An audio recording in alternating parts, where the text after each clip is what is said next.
What's up? This is Confessions of a Co-Parent, the podcast where we get real about parenthood and navigating life after love. We are the Co-Parent Goals. I'm Cedric. And I am Devorah. And each and every episode, we're coming in strong. We're giving you all the raw and uncut, all about co-parenting. And of course, your anonymous confessions. This is Confessions of a Co-Parent. Let's get it. So what's been going on? It's been a minute. It's been a long time since we've been here. New podcast, new season. This is happening. Restructured and rebranded, and we're back better than ever. Better equipment. Clothes got a little better too. You know what I'm saying? So now we're back. But what have you been up to? Because obviously, when we speak, we only speak about Christian. Now we're back on the podcast. We can talk to each other and see. This kind of seems like the only time that we, really be talking. Cause I mean, it is. Outside of you needing something for Christian, or me trying to find Christian, or him doing something in school, we really don't talk that much. We don't. Yeah. So this would be good to have this again, so that we can do better. It's almost like an accountability piece, honestly. No, it is. But the biggest thing too is life just happens, and life be happening, because we both go through these elevator moments where we're working super hard, grind mode. There's even been times where I'll be like, hey, what y'all up to? Man, I've not talked to y'all in 2 or 3 days. Right. So, but yeah, I mean, life it's been like that. It's been a crazy season. Which is part of why we had to take a break and pause and reset. Yeah. Because life was lifing. You said that earlier. You said we've been doing this since 2019. 2019. We started this. It was before. Was it before the pandemic? No, I think I might have. Yeah, I think I might have started this, but it was somewhere. That's a long time. It might have been 2020. 2019, I started by myself, and then 2020 segued into this platform together. So it's been a while. And the dynamics look. Wait, how long have y'all lived? 2 years? Where? In Atlanta. Where you are? This year this year was 2 years. And when we started, didn't you? Yeah, y'all were driving back and forth to LaGrange. Yeah, which is that's another part of our journey that we don't really talk about a lot, the element of long distance co-parenting, because that was a thing. A lot of people didn't know that we were co-parenting from that far away. We actually talked more. Well, we had to. Yeah, because now it's I literally can just have you, if I need help or if you got time with him, you can pick him up. I don't have to touch it. Yeah. I don't have to organize. I don't have to drive him somewhere to meet you. Come get him. He needs to get a job in a car real soon, because I'm tired of. And it's crazy because I was making that drive to LaGrange and back, and it was second nature. But now it seems like where y'all are now, it's which are closer. To get to? Yeah, that's what it seemed like. But I mean, it is what it is. But so I want to touch on, we talked a little bit about the co-parenting journey, which we'll touch more on just briefly, but what have you been up to? What is life? Life been life. I mean, just little. So here's the thing: as an entrepreneur, you could be going through a phase where everything is good. Right. You can make a business move and then things slow down. Right. So, but let me tell you this: what I'm learning now as an entrepreneur, you always have to operate in survival mode, because there's really there's really no time to get relaxed and complacent. Because what happens is, and this is what I'm learning now, because I don't know, the pandemic was 2020, right? 2020 to 2020. Right. So during that time frame, I think I got super grind mode-ish, but then once that was over, I kind of got relaxed. And then what happens is it kind of takes away, because we'll think that we'll have everything together from a co-parenting perspective, but then life will throw you a curveball. Either work slows down, a house doesn't sell, you get a new job, you lose a job. So what that does is it kickstarts, in my opinion, the progress that we're making as co-parents. Because at one point we had a structure. Now there's no structure. So now it's what do you think was the structure? It was like we had certain days. Yeah. Now there's really no such thing as certain days. It's just okay, I may get him for a week, or a weekend. You may have them for a week or 2 weeks straight, or you Or may have to go out of 4. town. Watch it. It's not Or that bad. 5 or 6. That's a complete lie. It's never that much. But what I'm saying is, like 59 days. it's never that long. It's never that long. 63. It's never that long.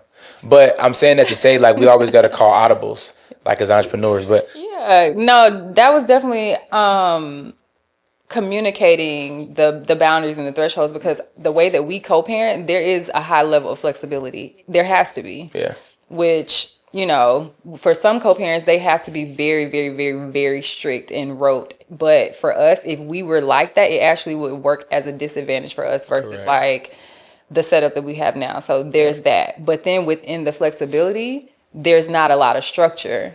So then it can get complex, but the only thing that saves us is the ability to be able to communicate about, like, this has shifted, or like, I need more help on this, even though this wasn't the case for the last month. I need this now because, you know, seasons change. Like every like you said, every single time that you think that you've mastered something, something's gonna change. Like seasons, the time of the year, the like actual like life, things happening, careers, there's been so many changes over the last, like we bought a house, we moved here, now we're closer to you. Christian he started in a school, then he went to a new school for middle school. Now middle school is a transition. Like there were so many transitions in the last season, like when we haven't been on this platform, and that was part of the reason why, because it was the ghetto. that's It was a favorite hard. word, the ghetto. It was hard. That's why, if you're a co-parent, and that's why we kind of want to reintroduce ourselves to kind of let people know we are in a different phase in our life. But as co-parents, like, you just got to figure it out. And that's why it's easier to be in a situation where you can communicate effectively with your co-parent. Because, I mean, I can only imagine, like, can you just imagine if we still didn't get along and it's, 12 years later? Like that'd be super stressful. Or even like thinking about some of the things that we have navigated together, that how it was hard doing it together. Correct. Just imagine, like, if you couldn't have leaned on me, like if we didn't have that relationship. Lean on me. Sorry.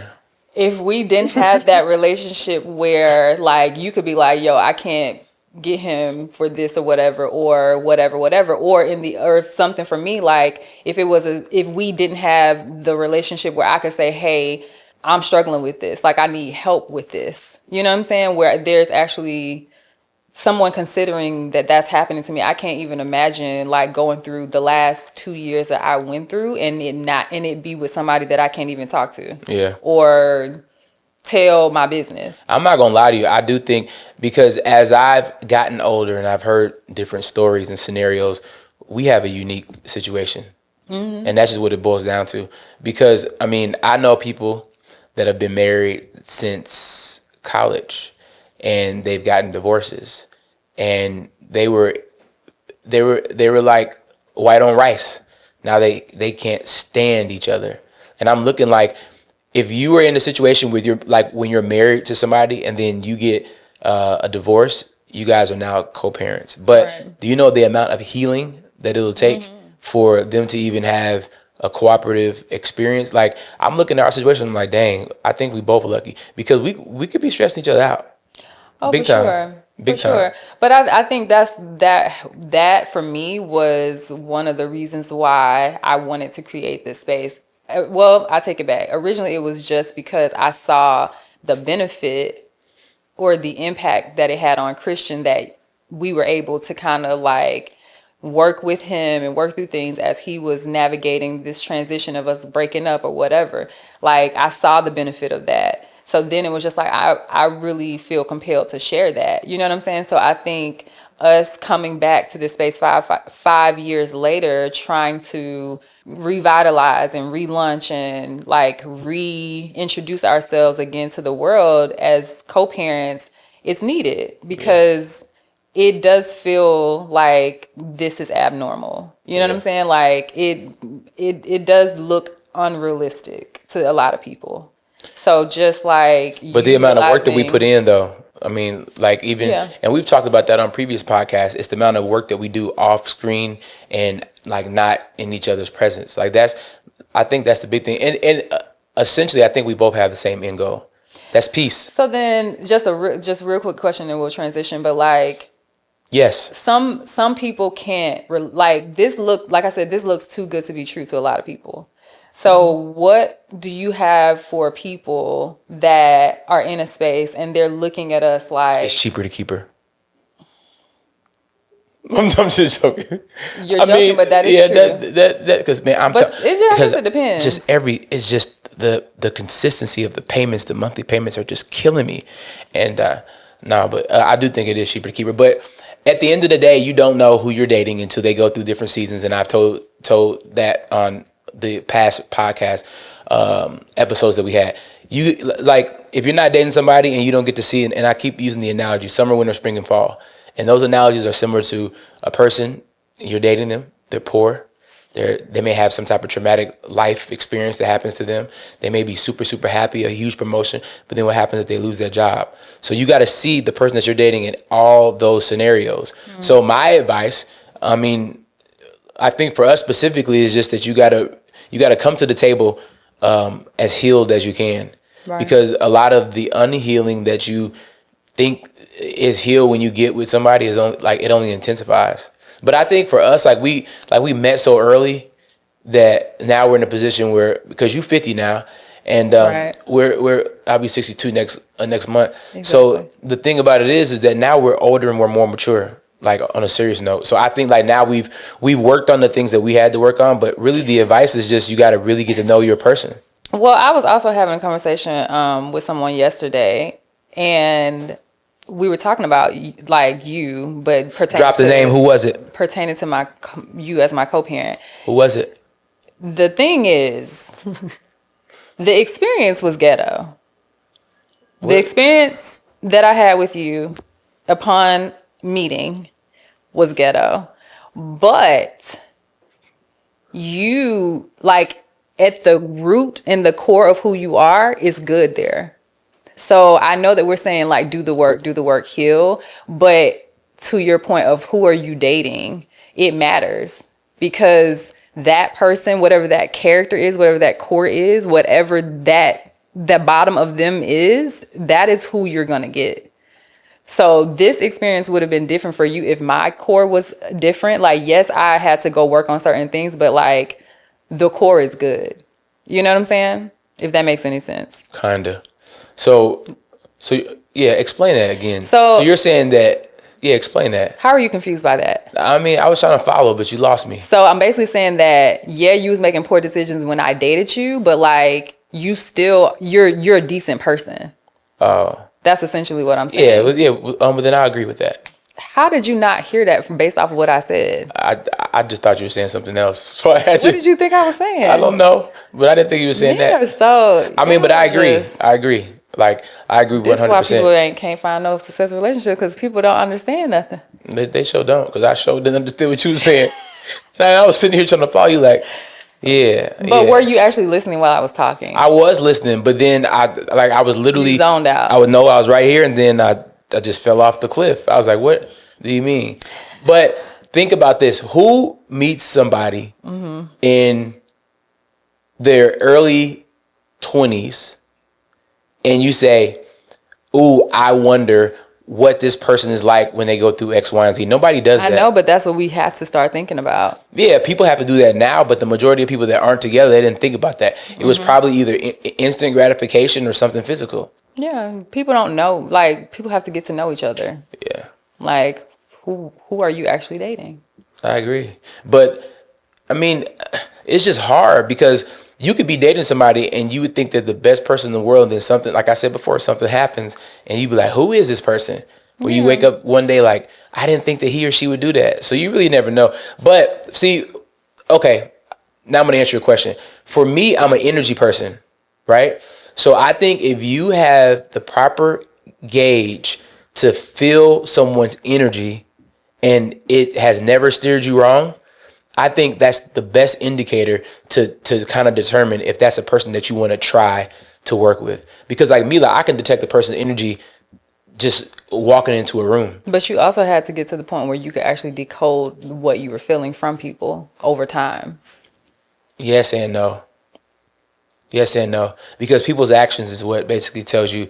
Like if I walk into a room, But action is not an energy. That's a behavior. Like it that's is a an behavior. observable something that you can see. So So what? energy, like again, you can read, you said I'm an energy person. You can read that because you've interacted with certain people enough times to know that, when I feel this, something's not right. And now over time, it's like on your X amount of 69 years on earth or whatever, That's however right. old you are, this, like you have these data points to say like every time I've experienced this meant that someone was lying to me or someone was not a good person or whatever over time. But that comes with understanding yourself, that comes with knowing what you want. Like, cause if it's something that you're okay with, then no red flags are going to go off when you experience certain things until you get to the point where you're like, something's not right, or this is not like my body is not gravitating towards this, Correct. Yeah, but but yeah. I agree. Side note, well, not even a side note, but I want to transition now just real quick because I feel like we run out of time. But let's go ahead and check in with our confession from an actual co-parent. Let's do it. So these are going to be scenarios that people send in that have, reached out, emailed us or whatever, send us a DM, and we're going to just kind of touch on something that they're experiencing. I'm gonna read it. Let's do it.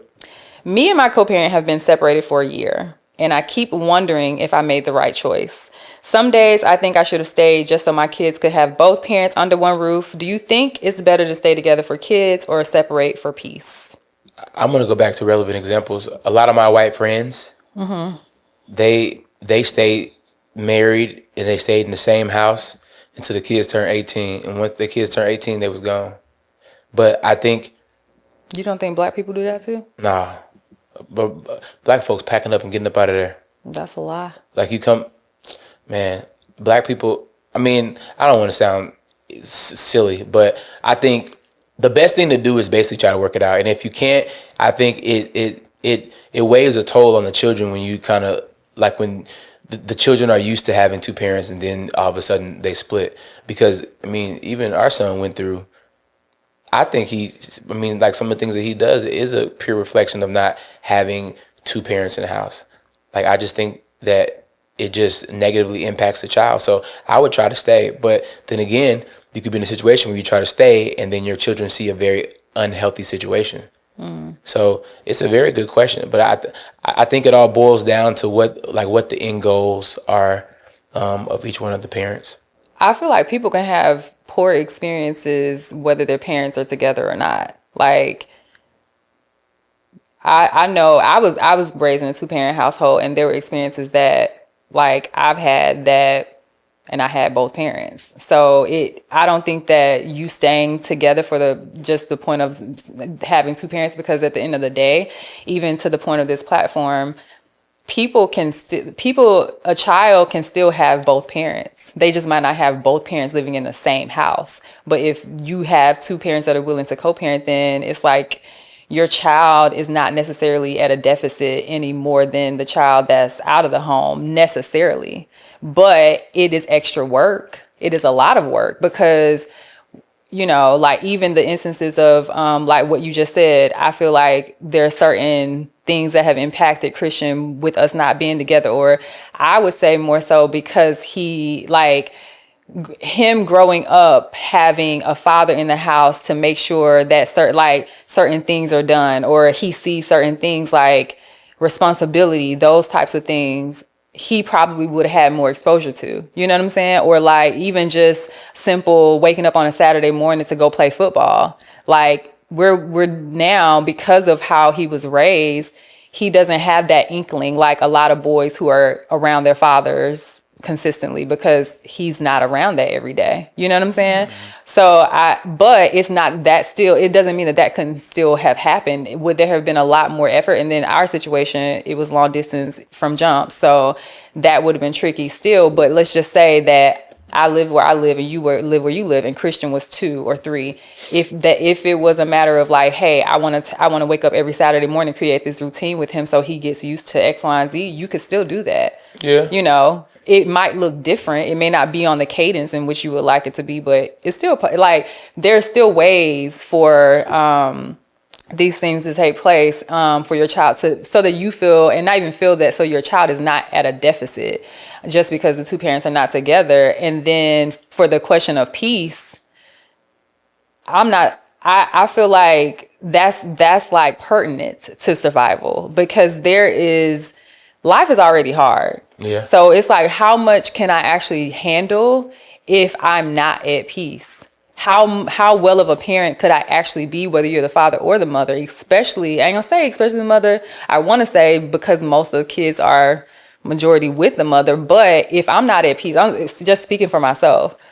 If I'm not at peace, I can't be at peace in this role as a mother. Like, it's very difficult. Yeah. Very difficult. Well, like, your mental has to be intact. And that's why I was saying earlier, as an entrepreneur, it can get difficult, because I'm more so, yeah, but to your point, I'm more so of a person, when I'm at peace, my operational awareness and engagement is a lot higher. Right. But it's like, as an entrepreneur, if business is kind of going a little slow and you're not at peace, it kind of disrupts what you can normally do on a day-to-day function. Right. So, but yeah, I mean, I agree. And then also, to your point, I mean, statistics have clearly shown males that do not grow up with their father in the household, it impacts their success. I can't remember the exact numbers, but I mean, it's a pretty significant decrease in their success. And I can see why, because like you said, I think a father, I'll say a good father, because you can have a father present, but he's not any type of positive impact to his child. But if you have a positive father in the household, you start to learn those consistent regimens, waking up every day. Like, even like when Christian's here, I have him doing certain things, like waking up and saying like his affirmations. But a father figure in the house, and even just a mother, just everybody in the same household, there's consistent learning and improvement. And I think when it's a single household, it is not as, or it can be more laxed than versus having two parents, because guess what? You may see him do something that I don't see, and vice versa. But guess what? If you don't see something, I'm sorry to interrupt, but even like if one of the parents are working, that still can take place. Like, that can still take place. Yeah, you know what I'm saying? That's true. But family dinner, like, everybody's at dinner table. So I think, again, it's not that there's more education here, there's more information here. It is more information only by the form of interaction and relationship. Christian. That's what learning is. Yeah. Yeah. Yeah. Yeah. Yeah. Yeah. I mean, I think we say the same thing, but except for the beginning of everything that you just said. No, but that's true though. It's very true. Like, we can agree to disagree, or vice versa, whatever it is. But I'm just saying, to the person's question, I don't think you should stay in the situation for the children, because if it's not healthy, it's only going to make the situation worse. You can, like, look at us. We don't live in the same household, and I think we make our situation as healthy as we can. So, and then to me, honestly, the more that we're in a situation where we can communicate effectively, have conversations about Christian X, Y, and Z, that creates peace. So we could have stayed together and probably would have just went crazy living in the same household, and we might not even be sitting here today. So the dysfunction of trying to stay in a situation where you know isn't going to work, or trying to do it for your children, you have to look at it on a case-by-case basis, because you may be able to move out and then become or create a better relationship with your opposite. I mean, with like your co-parent. Yeah. So I wouldn't recommend staying. It's just hard. It is hard. If it's not going to be something that's going to be healthy, don't do it. But then I just don't foresee, if you're in a situation and like you are about to get a divorce, or you are divorced, between to stay in the same house, you know how unhealthy it is to be walking, and typically y'all not going to have the same interaction. I don't think that people understand how traumatizing it is to be in a space like that, where gotta walk on eggshells. You can't speak to people, or you can't talk to this person that you're walking past and he's in the kitchen and you're in the kitchen and y'all don't speak. In the same or household. You go into a separate bed. Like you're going without like human interaction, like healthy interaction. Yeah. Like I don't know how people do that. I don't know how people do that. And I just wouldn't, because even aside from the kids, I'm not doing that for me. Like, I'm not going to sit there and live like that for the rest of my life. A lot of people do that too because it's more cost effective. It's more cost effective. I've seen a lot of it. I mean, I've known people who are like, well, we just trying to figure it out, or we separated, but I'm sleeping over here, he's sleeping in this room. I'm sorry, I don't know. And I mean, I know everybody doesn't have that, but I'm leaving. I don't know where I'm going. I don't know if I'm going to a car, a parent's house, a friend's house. Friend's house. Outside, LA Fitness. I'm not. You got to find somebody else. You can even keep the kid, and I'll go figure. Let me go figure this out, and I gotta come. I'm about to go because I get it, because when you're in it, it's harder when you're in it than But I would literally fight for my life to just be able to just be at peace. Like, I don't know what would have to happen, but I would have to just figure it out. That was a good question. That was a great question. Yeah. That was today's Confessions of a Co-Parent, and we thank you so much for sharing those stories with us. We want to hear more of those. So if you have something that you want to share, something that you've just been itching to get off your chest, or any questions, feel free to DM us at the Co-Parent Goals on Instagram, or you can email us. The link is in our bio.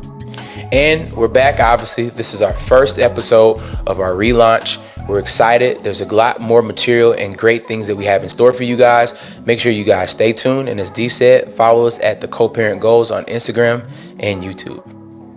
This is Confessions of a Co-Parent. Until next time. Peace. Bye.